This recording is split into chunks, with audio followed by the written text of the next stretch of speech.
दादा को भारत रत्न दिए जाने के बाद सपा छोड़ एनडीए में शामिल होने वाले जयंत चौधरी लोकसभा चुनाव बीजेपी के साथ मिलकर लड़ रहे हैं। सपा छोड़ने के बाद अखिलेश लगातार जयंत चौधरी पर इशारों ही इशारों में हमले बोलते रहे, लेकिन जयंत चौधरी अखिलेश पर कुछ भी बोलने से बचते नजर आए। लेकिन अब खुले मन से जयंत भी अखिलेश पर हमला बोलते दिख रहे हैं।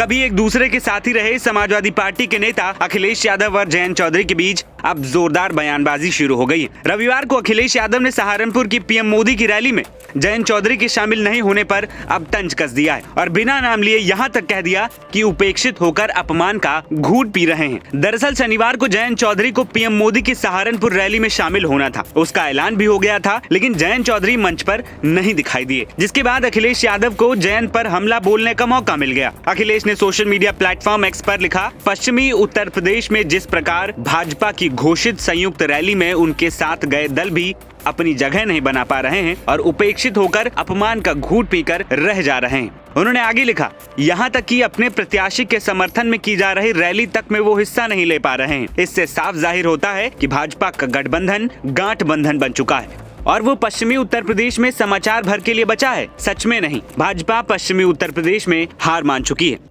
अखिलेश आगे लिखते हैं कि 2024 के लोकसभा चुनाव में भाजपा की बोहनी खराब हो जाएगी, क्योंकि उत्तर प्रदेश में चुनाव पश्चिमी उत्तर प्रदेश से ही शुरू हो रहा है। इंडिया गठबंधन के प्रत्याशी के आगे भाजपाइयों का गुट हथियार डाल चुका है।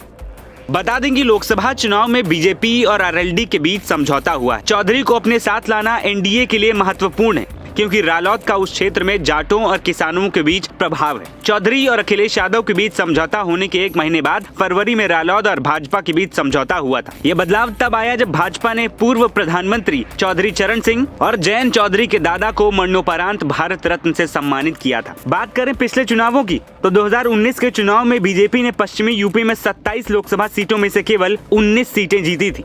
बीजेपी के इस चुनाव में अपने दम पर 370 प्लस सीटों का लक्ष्य रखा है। उस लक्ष्य को हासिल करने के लिए भाजपा को यूपी से अधिकतम रिटर्न हासिल करने की आवश्यकता होगी, क्योंकि देश का यूपी इकलौता ऐसा राज्य है जो लोकसभा में 80 सांसद भेजता है। उन 80 सीटों में से 2 पर आरएलडी चुनाव लड़ रही है। पार्टी को बिजनौर और बागपत सीट आवंटित की गई है और चंदन चौहान और राजकुमार सांगवान को उम्मीदवार बनाया गया है। इन सीटों को चौधरी के परिवार का गढ़ भी माना जाता रहा है। एनबीटी ऑनलाइन की रिपोर्ट। ये सच है कि पावों ने बहुत कष्ट उठाए। ये जो हम लोग विपक्ष में रहे तो उस समय की बात है। हमने बहुत संघर्ष किया, बहुत संघर्ष करके यहां आए हैं मंच पे, हम साझे मंच पे हम लोग खड़े हैं। तो दुष्यंत कुमार जी ने कहा है कि सच है कि पांव ने बहुत कष्ट उठाए, पर पांव किसी तरह राह पे तो आए।